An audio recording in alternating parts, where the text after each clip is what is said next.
Encore aujourd'hui, le cinéma tente d'offrir des productions de plus en plus réalistes dans le but de mieux toucher les spectateurs les visionnant. Les différents degrés de réalisme que nous pouvons apprécier dans les films modernes doivent leur existence à plusieurs courants qui ont successivement permis de faire évoluer le 7e art. Parmi eux, le nouvel élan de réalisme dans le cinéma italien d'après-guerre occupe une place prépondérante. C'est le néoréalisme italien. Mais qu'est-ce que c'est exactement? Un genre? Un style? Un ensemble de règles? C'est avant tout une réaction à un épisode terrible de l'histoire italienne.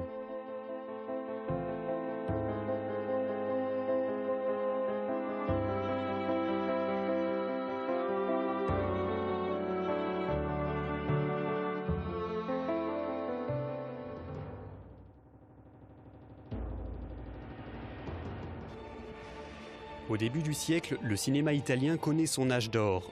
Les compagnies atteignent un niveau de production de qualité et les films s'exportent bien au-delà des frontières, notamment en Europe et en Amérique. Le genre du film à grand spectacle, qualifié de colossal, domine. Mais avec l'arrivée de la Grande Guerre, que le pays subit lourdement, l'industrie cinématographique nationale s'effondre. S'ensuivent la fermeture des débouchés extérieurs et l'arrivée massive du cinéma hollywoodien.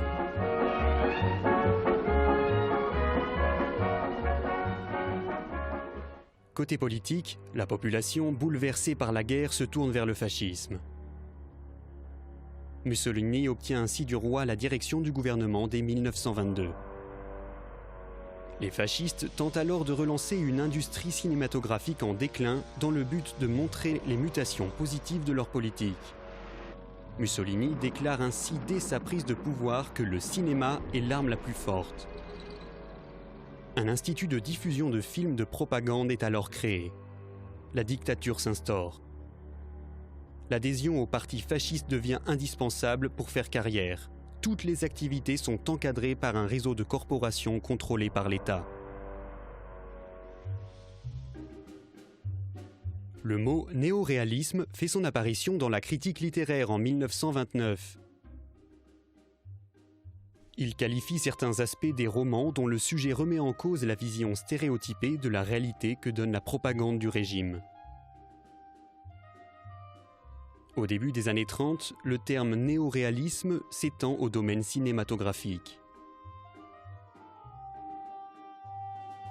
Dès 1935, le gouvernement fasciste suggère la création d'une structure importante pour relancer le cinéma. 2 ans plus tard, la Cinecittà, une énorme cité du cinéma conçue à la manière d'Hollywood, est inaugurée.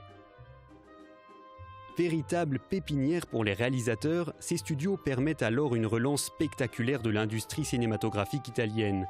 La production nationale est aidée par une politique d'autarcie entraînant l'arrêt partiel d'importation de films étrangers. Dans ce marché protégé se développent des films tirés d'œuvres littéraires, des films historiques, des comédies et de nouveaux films de propagande fasciste. À la fin des années 30, le pays est le 3e producteur européen.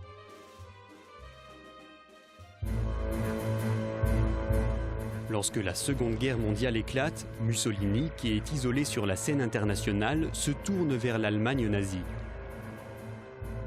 En plus du conflit militaire, le pays vit une vraie guerre civile entre les fascistes qui continuent à soutenir les Allemands et ceux qui, au contraire, se rangent avec les Alliés. Une grande partie du monde du cinéma quitte Rome pour suivre le gouvernement fasciste. Les studios de Cinecittà deviennent un véritable camp de réfugiés où viennent s'abriter les Romains sans toit.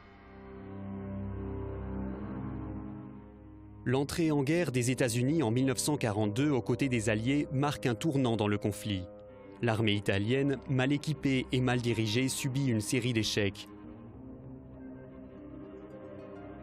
Les Alliés conquièrent la Sicile et débarquent dans le sud de l'Italie en septembre 1943, précipitant ainsi la chute de Mussolini et l'annonce d'un armistice. Mais l'Allemagne ne cède pas et envahit le territoire de leur ancien partenaire. La ville de Rome est occupée par les nazis. Rome n'est libérée qu'en juin 1944, après de longs mois de lutte des troupes alliées. C'est dans cette confusion, au milieu d'horreur et de violence, que naît un mouvement qui changera à jamais les règles du cinéma. Au lendemain de la guerre, en 1945, l'industrie cinématographique italienne est en ruine. Les Allemands ont confisqué le matériel et transformé les studios de la Cinecittà en entrepôts que les Alliés se sont empressés de bombarder. Les aides sont également suspendues.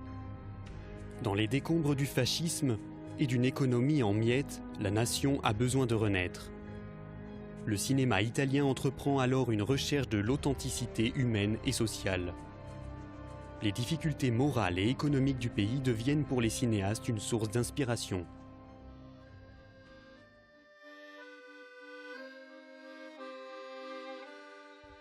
Les cinéastes s'inspirent de ce qu'ils voient, de la misère qui se déroule au moment même du tournage. En quelques années, ils vont ainsi dresser un bilan amer du pays. Que lui reste-t-il ? Le chômage, la délinquance dans les villes, la dureté de la vie rurale, la détresse des personnes âgées, le désespoir précoce des jeunes. Le néoréalisme entreprend de tout montrer. Désormais, ce sont les gens simples confrontés à la vie et à ses difficultés qui sont les protagonistes du 7e art. Les acteurs sont fréquemment non professionnels et connaissent donc ce quotidien qu'ils jouent. Une attention particulière est portée à la langue, avec un recours fréquent aux dialectes régionaux. L'improvisation occupe également une grande place. Le but est de livrer un témoignage le plus proche possible du documentaire. La dramaturgie qui permet l'identification et l'émotion n'est pas oubliée, mais pour la première fois, l'illusion cède place à la réalité. Des thèmes communs aux différents films du mouvement ressortent alors. L'écroulement des régimes totalitaires, du fascisme, mais aussi du nazisme, comme dans Allemagne, année zéro, de Rossellini. L'expérience de la résistance, comme dans Le soleil se lèvera encore, d'Aldo Vergano. Et les drames sociaux de l'après-guerre, comme dans Les enfants abandonnés de Suzia de De Sica.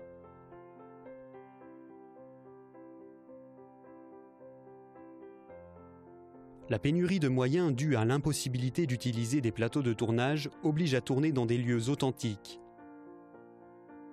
Les cinéastes n'ont pas d'autre solution que d'abandonner les décors artificiels pour aller filmer à l'extérieur, au milieu des ruines, dans des banlieues misérables, dans des rues désertes, ou au milieu de foules qui se battent pour du pain. De ces apparentes contraintes sort une indéniable qualité de vérité. Par refus de l'artifice, ainsi que par manque de pellicule, on fait le moins de prises possible. Les scènes sont souvent filmées en plan séquence. Suivre le plus longtemps possible un objet sur le même plan permet de créer un espace englobant, fortement présent. Le spectateur peut s'y orienter même s'il n'a aucune expérience de la situation. Les contraintes financières sont alors transformées en force esthétique. Travelling et panoramique renvoient également à la complexité de l'un des grands thèmes propres au néoréalisme, l'errance et le vagabondage représentant une nation ayant perdu ses repères. Le montage, associé au mensonge hollywoodien, est souvent réduit au minimum. De même, on voit une inversion des valeurs entre temps fort et temps faible. Les scènes d'action sont souvent éclipsées ou réduites au strict minimum. L'accent est mis sur les scènes banales, comme les trajets.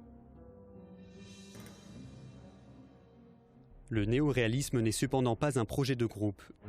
Les cinéastes aujourd'hui rattachés au mouvement ne débattent jamais de leur travail entre eux. Les réalisateurs traitent ces thèmes communs avec leur vision politique et esthétique personnelle, avec une vision propre.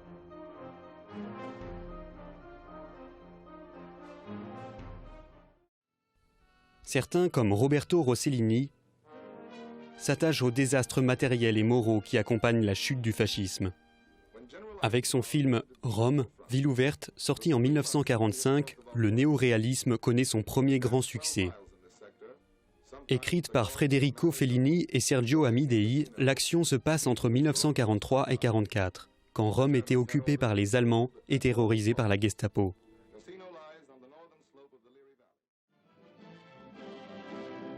Le tournage commence quelques mois après la libération de Rome, à un moment où le souvenir de la peur est encore frais. L'équipe du film arrive ainsi à injecter son vécu dans l'œuvre. De plus, le scénario dispose d'un certain ancrage historique. Don Pietro, le curé du film, est fusillé à l'endroit même où un véritable prêtre qui aidait les partisans avait été exécuté. De même, les acteurs Anna Magnani et Aldo Fabrizi, que l'on avait l'habitude de voir dans des comédies populaires, sont ici pris dans la tourmente de l'occupation.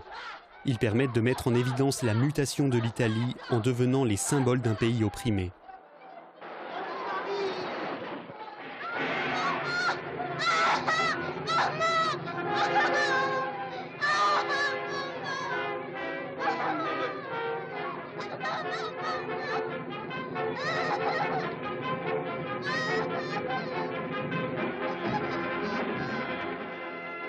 Le film offre une lecture honorable des événements, sans triomphalisme. Les 3 personnages principaux finissent tués. Il évoque ainsi mieux qu'aucune autre œuvre les horreurs de cette période. Il connaît un grand succès en Italie, mais aussi dans d'autres pays d'Europe et aux États-Unis. À l'époque, on peut lire dans Life Magazine qu'il aidait l'Italie à regagner cette noblesse qu'elle avait perdue sous Mussolini. Le réalisateur a également rencontré un grand succès en 1946 avec son film Paisa, qui se présente sous la forme d'une suite de 6 récits indépendants liés par le thème de la libération de l'Italie par les Américains. Ces 6 courtes nouvelles se succèdent chronologiquement, chaque court-métrage jalonnant une grande étape de la progression géographique des Alliés contre les fascistes. Elles montrent le climat héroïque ou pitoyable dans lequel s'accomplit la libération. Le film est réalisé principalement avec des acteurs non professionnels choisis sur les lieux de tournage qui sont de véritables décors extérieurs. Dans une des nouvelles, à Naples, un gamin vole les chaussures d'un soldat américain. Lorsqu'il retrouve l'enfant, il entreprend de le ramener à ses parents, mais découvre qu'il est orphelin et vit dans une misère la plus totale. Par souci de réalisme, des pellicules de guerre ratées et abandonnées sont utilisées.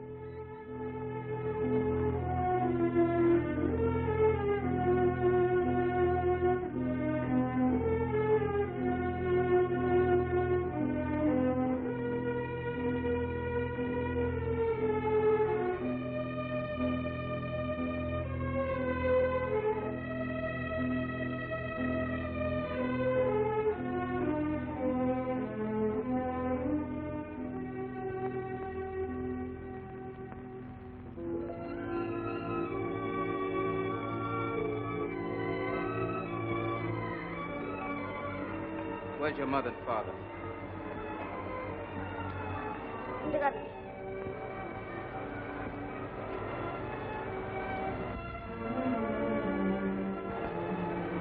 Dove Mom and Papa? Mamma e papà non stanno più, sono morti. E bombe, boom, boom. Capisci? E bombe, boom, boom.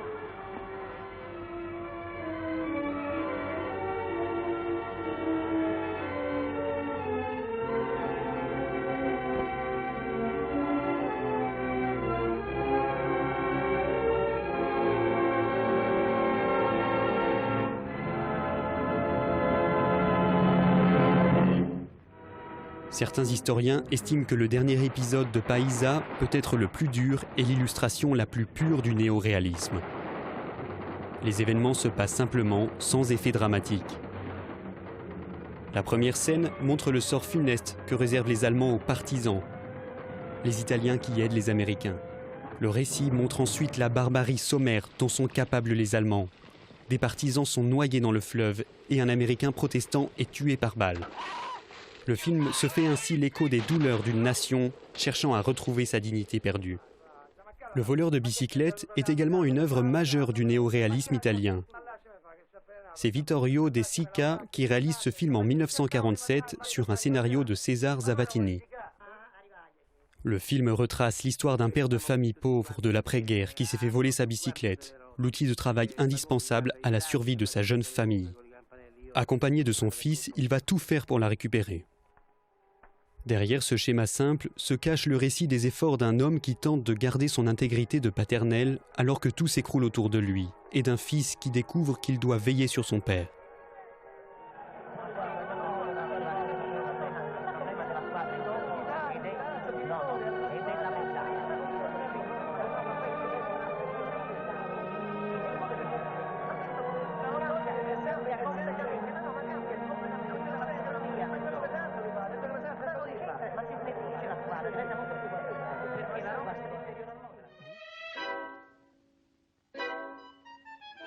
L'influence de Charlie Chaplin est évidente chez l'œuvre de De Sica, qui a commencé sa carrière en tant que comédien et en réalisant des comédies. Partite dei fessi. Del resto giocavamo piccolezze. Ecco. Vi gioco l'intero palazzo, dalle cantine al tetto. Avanti, scopa a 7. Siete pronto? Sì. È inaudito, a raccontarlo non ci si crede. Che bella pigliata. E se questa non è fortuna, come la chiamate? Quella è la carta asata che deve andare. Giornali, se tu sapessi quando mi fai toccare i nervi, quando dici sti cose sballate. Gesù, ma quanto sei cretino? E io sapete cosa faccio? Gli aggiungo al palazzo la mia tenuta di Sparanise. Con frutteto, vigneto, bospete e tutto. Avanti. Dilla giusto, no, prima di parlare, sei sicuro di quello che dici? Se sei così pregnone di fatte frega la bicicletta, adesso fatte frega pure il portafoglio e vieni qua a baccagliare. Ma che te butta a scappare? Les émotions y sont ainsi dépeintes de manière très semblable. Vers la fin du film, le père découvre que sa bicyclette avait été volée par un homme encore plus démuni qu'eux et qui a besoin d'aller à la soupe populaire pour se nourrir. Il est alors si frustré qu'il commet un acte terrible. Il gifle son enfant. De Sica dépeint ainsi de manière très subtile les relations complexes entre ce père et son fils dans ce contexte difficile. E mo che fai? Mannaggia. Anna, poi cammina. No, voglio... Anna, voglia via. No, Vuoi venire o non vuoi venire? no, non voglio venire. Bruno. Anna, ma muovete. Ma guarda che razza di ragazzina, andiamo. Perché mi avete dato? Perché te lo meriti. Anna, mo cammina. No, non voglio venire, vattene via te. Avanti, muovete. Ho messo il suocero. A casa io dico io a mamma. A casa famo i conti. Le film connaît lui aussi un grand succès en dehors de l'Italie et est considéré comme une œuvre majeure du mouvement. Il remporte l'Oscar du meilleur film en langue étrangère. Luchino Visconti décide de réaliser La Terre tremble après un séjour en Sicile en 1947. Bien qu'issu d'une famille aristocratique parmi les plus riches d'Italie, il épouse alors des thèses marxistes en se penchant sur la vie des travailleurs. L'action se déroule dans les années 20 dans un petit village de pêcheurs situé sur la côte est de la Sicile. L'histoire se concentre sur une famille traditionnelle et a pour thème l'exploitation des pêcheurs par les grossistes. Visconti conserve l'idée originale de réaliser un documentaire en filmant en extérieur, avec des acteurs non professionnels trouvés sur les lieux, qui s'expriment dans un dialecte authentique.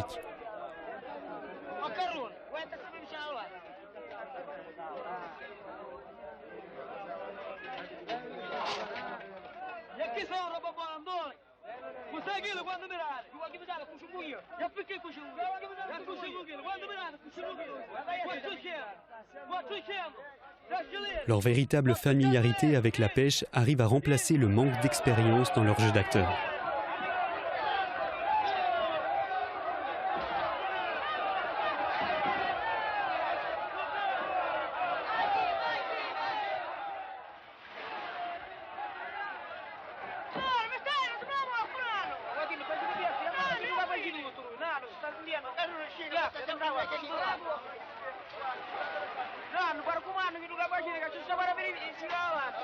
Les images, longuement travaillées, figurent parmi les plus lyriques des œuvres néoréalistes. Quando sono a mare penso sempre a te.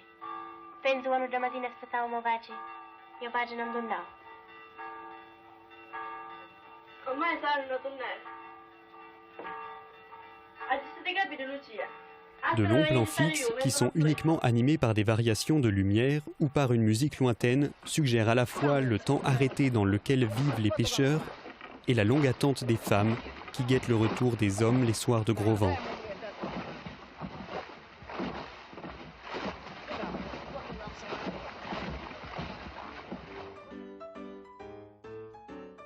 Les films néo-réalistes sont ainsi réalisés à une époque où les studios n'avaient pas retrouvé leur fonctionnement normal et où la production ne contrôlait ni l'équilibre financier ni le contenu.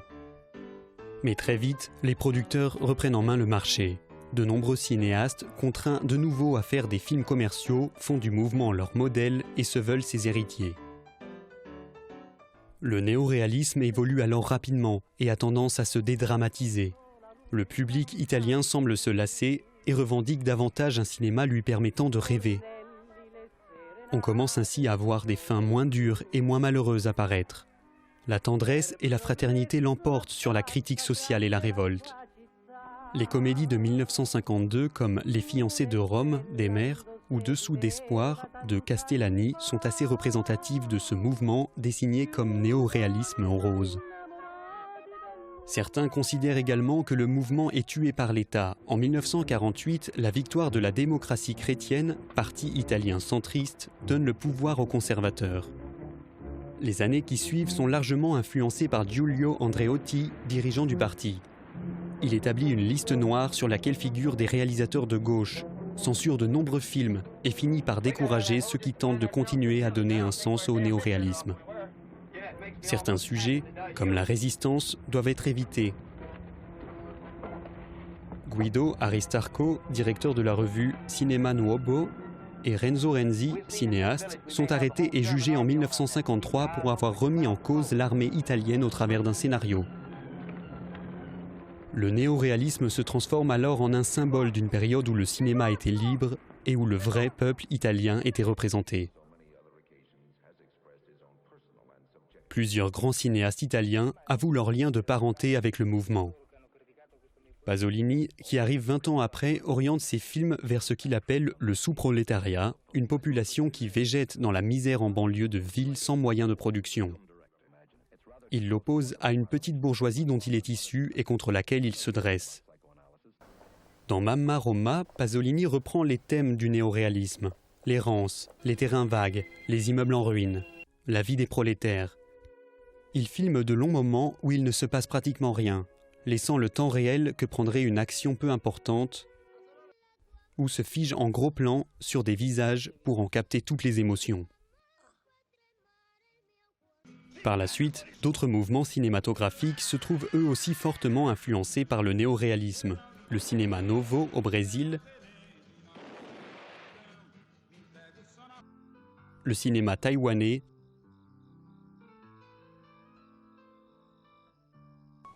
la nouvelle vague française, Between grief and nothing, I will take grief.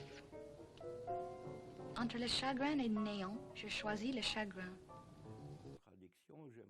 Godard a ainsi déclaré « Je ne filme pas des acteurs, je filme les relations des acteurs ».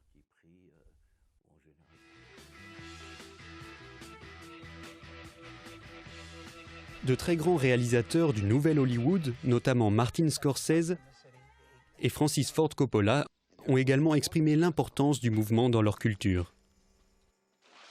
C'est à moi que tu parles? Alors à qui est-ce que c'est si c'est pas à moi? Le néoréalisme, non content d'avoir participé à la renaissance de la nation italienne au sortir de la guerre, occupe donc aussi une place prépondérante dans l'histoire du cinéma, si bien que le réalisme des films que nous pouvons visionner aujourd'hui ne serait probablement pas aussi convaincant s'il n'avait jamais existé.